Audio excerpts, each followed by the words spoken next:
Moi, c'est le mien. Ça, c'est le tien, il y en aura des trois. Dance comigo, mas tem que ser bem ligeirinho, danado.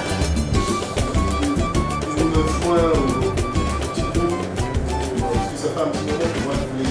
Dança menina, dançando com esse jeito J'avais mis elegante.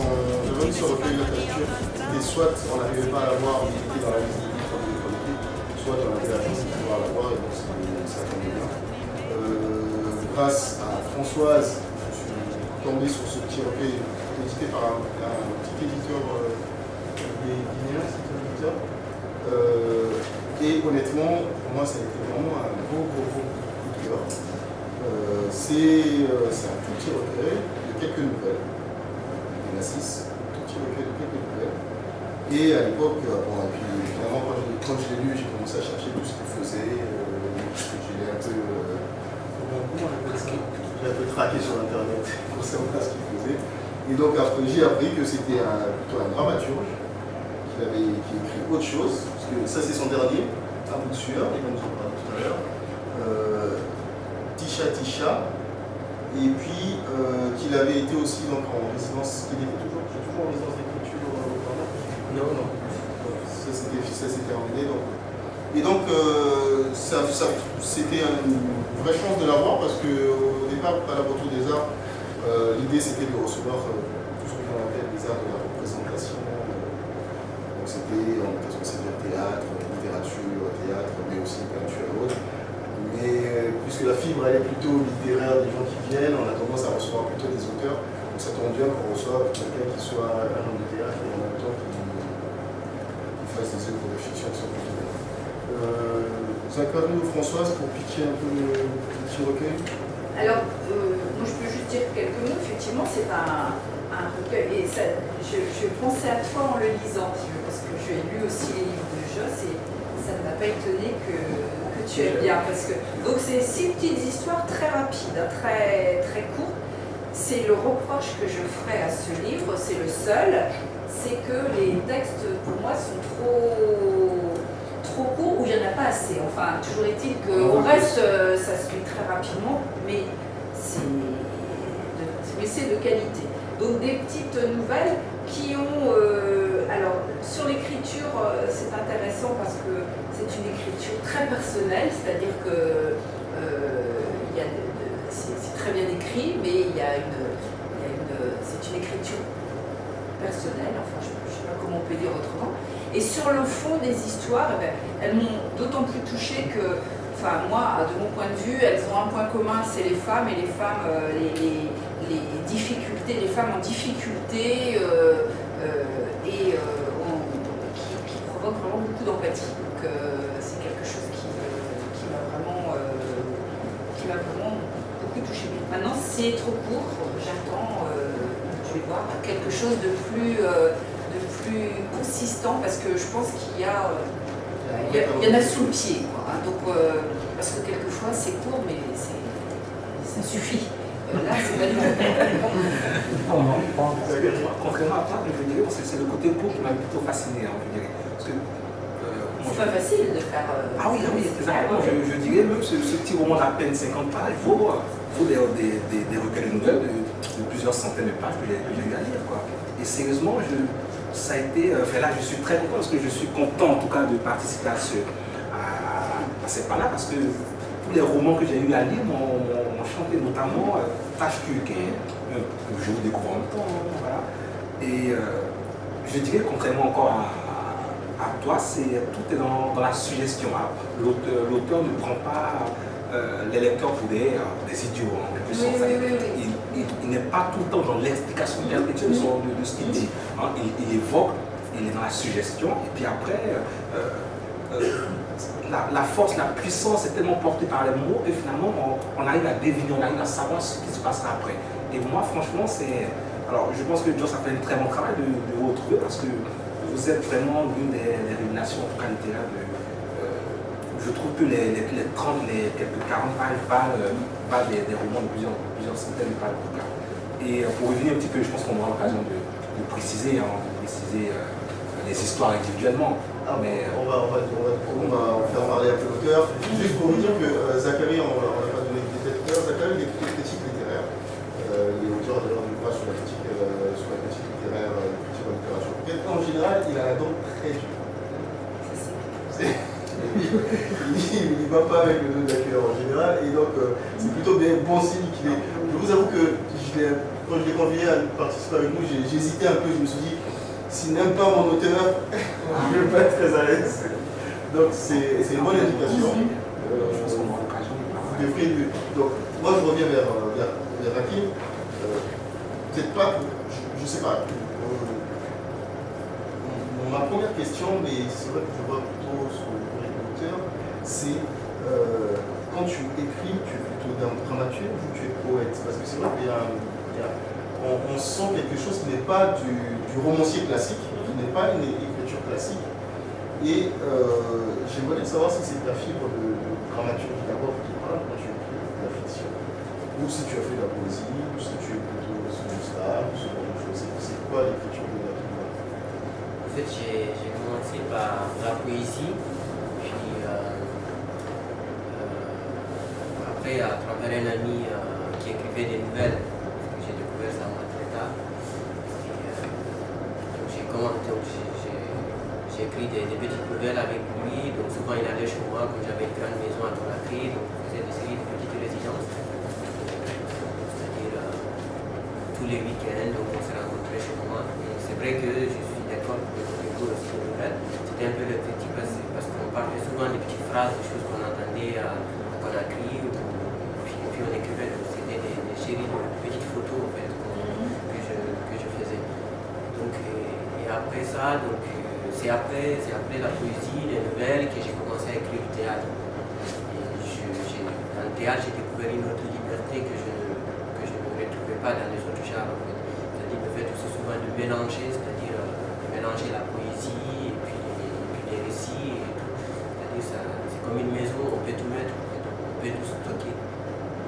C'est qu'a fait que voilà, depuis que j'ai découvert le théâtre et que j'ai commencé à écrire du théâtre, ça veut dire qu'on t'a perdu en tant qu'auteur de fiction, maintenant je ne suis plus dramaturge. Tu as découvert le théâtre et tu fais des affinités maintenant à la fiction. En fait, le théâtre, je suis absorbé par ça, mais ce que je trouve bien dans le théâtre, c'est qu'on peut faire appel à des autres genres. Par exemple, là, il y a le cadavre dans l'œil, c'est un monologue, mais pour moi aussi, c'est un récit. Ça fait que ça permet de convoquer les autres genres aussi.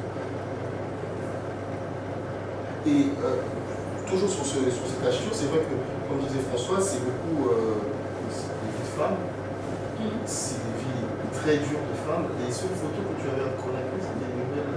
Ils en ont parlé tout à l'heure, est-ce qu'on ne pouvait pas faire des nouvelles hyper positives sur Conakry à partir de ces photos-là? Parce que c'est vrai que c'est très prenant, c'est très dur dans la photo que tu fais des femmes en tout cas. En fait, il y a des histoires qui parlent par exemple de jeunes filles et je me rendis compte à un moment, c'est-à-dire qu'il y a beaucoup de choses qui sont étouffées par des faits sociaux, ou voilà, par des soucis, c'est-à-dire de garder une bonne image, c'est-à-dire qu'il y a beaucoup de choses dont on n'en parle pas et tout. Et là, depuis 5, 6 ou 7 ans, c'est plus. Donc il y a beaucoup de radios privées qui s'installent et il y a des séries d'émissions qui se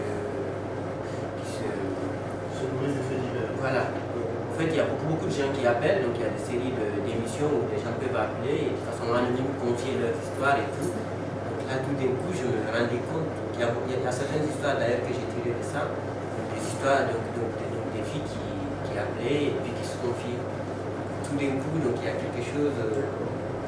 Tu découvrais la misère qu'il y avait pour les filles, c'est la misère du monde. Voilà, aussi. Quelquefois aussi, c'est pas. C'est-à-dire, ça dépendait peut-être du moment et puis des choses aussi que je trouvais, que j'entendais sur le je voulais aussi, c'est-à-dire, essayer de comprendre. En écrivant ces nouvelles, c'était aussi, c'est-à-dire, partir de la fiction pour essayer de partir du réel pour faire de la fiction. Essayer aussi de comprendre un peu comment ça se passe. Pour rajouter, je dirais, il n'y a pas que les femmes, il y a aussi les filles qui sont comme notamment la mère de la innocent, voilà, qui est une nouvelle très poignante, parce que rares ont été les écrivains africains noirs à porter ce fléau de l'albinisme, qui est une forme de discrimination, mais qui ne dit pas son nom. C'est-à-dire, on estime dans certaines contrées africaines que l'albinos porte chance. Du coup, vous allez voir votre marabout, il vous dit ramenez-moi une bras, ramenez-moi une oreille de l'albinos, je fais être riche, vous serez riche. Voilà. Et donc, rares ont été les auteurs africains à porter ça. Et lorsque j'ai vu cette nouvelle portée par votre écriture, je me suis dit, waouh, comment va-t-il traiter ça? Et encore une fois, il était réellement surpris de voir que vous avez évoqué, on n'avait pas décrit l'histoire des albinos, pourquoi ils font ça, voilà, vous avez décrit juste ce qu'il faut. Hein. On est encore dans la suggestion et moi c'est ce qui m'a frappé. La pauvre mère qui retrouve. C'est la pauvre mère, voilà, on en vient bien là, c'est quand même, malgré, c'est le thème de, c'est vrai, c'est l'albinos, le sort des réservés aux albinos dans certains pays, mais côté mère de famille qui a son, la mère qui perd son fils. À quelle époque ça se passe? Cette histoire, c'est aussi en fait divers. Oui, c'est vrai, j'imagine c'est ça qui était à la radio, donc il y a une information qui passait, ça dit qu'ils avaient trouvé un albinos comme ça, découpé, tout ça. Donc, c'était un enfant. Et, du coup, je me souviens quand j'étais un peu, quand j'avais 12-13 ans comme ça, j'avais un ami qui était, il y avait un gamin dans le quartier qui était albinos, mais on n'osait pas du tout l'approcher. Il y avait plein de choses qui faisaient qui n'étaient pas avec nous en fait. On se demandait même comment lui pouvait vivre. Nous c'était comme des démons en fait. Ça m'a poussé aussi à m'intéresser à ça et puis à comment une femme justement fait pour supporter même son enfant dans cette société. Et même la dernière nouvelle tâche-tu justement qui traite la communication de leur fille, parce que là, vous arrivez à pointer du doigt. C'est très fort. Voilà, c'est comme très fort. Bon, une femme, et comment on arrive justement à décrire cette espèce de relation intimiste entre une mère et une fille, parce que... Puis à traiter de la question de la transmission, justement, de la transmission, du monde de transmission. Justement, de transmission, voilà. Je ne vais pas raconter l'histoire, mais c'est vrai que c'est quand même assez fort.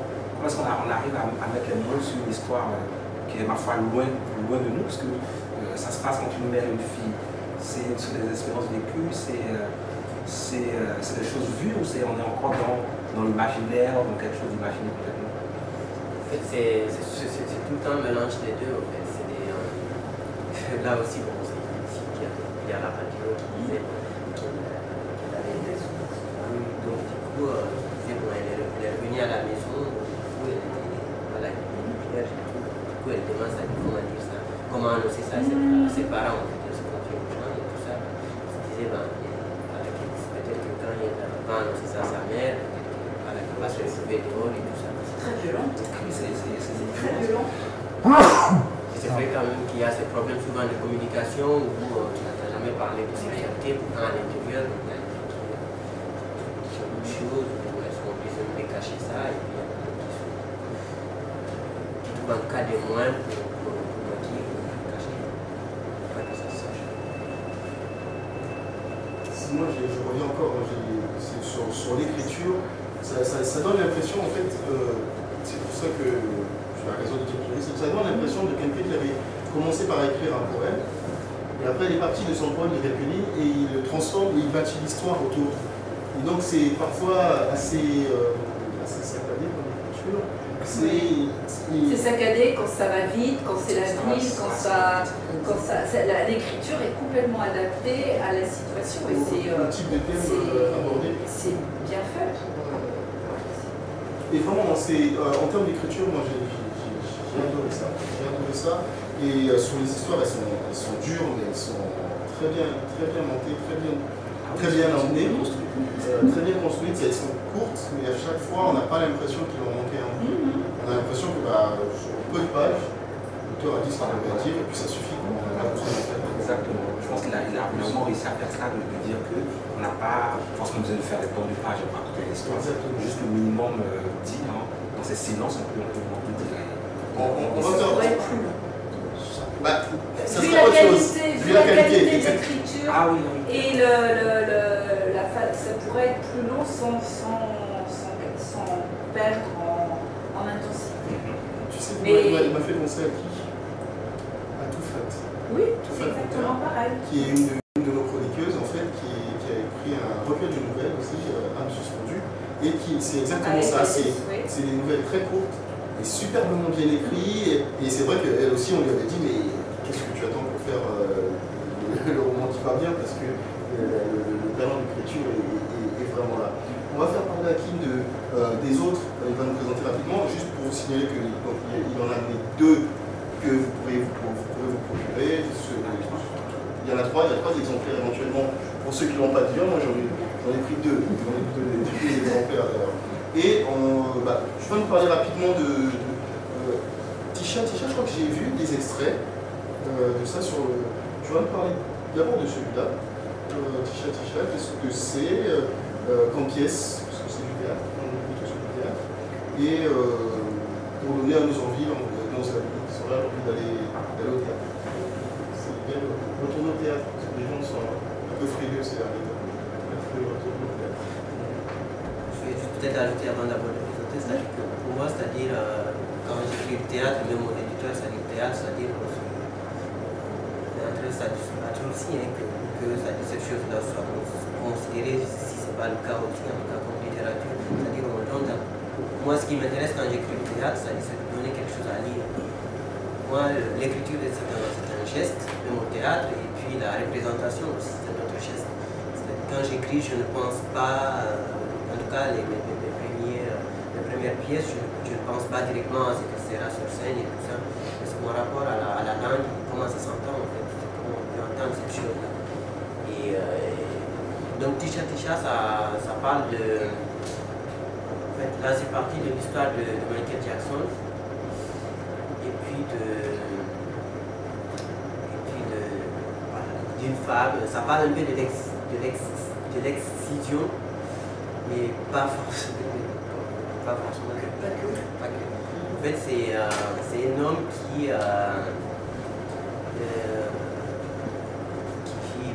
plusieurs...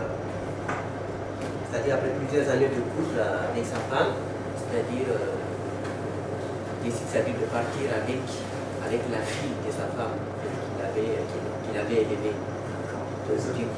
Donc la fille s'appelle Penda et donc l'héroïne est la femme qui s'appelle Tisha. Donc il décide de partir avec cette fille parce que ne trouvant plus de plaisir avec sa propre femme Tisha. Donc Tisha avait refusé, c'est-à-dire d'exciser justement sa fille Penda. Donc du coup, celui-ci, c'est-à-dire ne trouvant plus de plaisir avec sa femme, donc il décide de partir avec Penda. Donc après plusieurs années, donc, cette fille Penda revient à la maison pour demander à sa mère de partir, parce que Michael va revenir, donc du coup ils vont reprendre la maison. Donc après cette maman, Tisha voit que sa fille est enceinte aussi de Michael. Donc elle qui voulait avoir déjà un enfant aussi de Michael, parce que en fait, Penda c'est pas son enfant. Michael avait trouvé Tisha dans la rue et tout ça, il avait été un peu abusé par son oncle. Dernier l'année. Donc du coup la fille revient à la maison pour demander à sa maman de partir et puis donc, la maman ne supportant pas, donc empoisonne un peu la fille et puis met le cadavre dans le placard. Et donc la pièce... Elle empoisonne un peu et met le cadavre dans le placard. Voilà. Elle l'empoisonne quoi. Elle l'empoisonne. Et donc la pièce commence là, c'est-à-dire la pièce commence quand Michael revient à la maison pour chercher Penda, donc qui est parti depuis les... Il est dans le placard. Donc il y a ce cadavre qui est coulé dans le placard, donc c'est beaucoup aussi une question aussi d'honneur. Et puis donc il y a lui qui revient un peu avec aussi son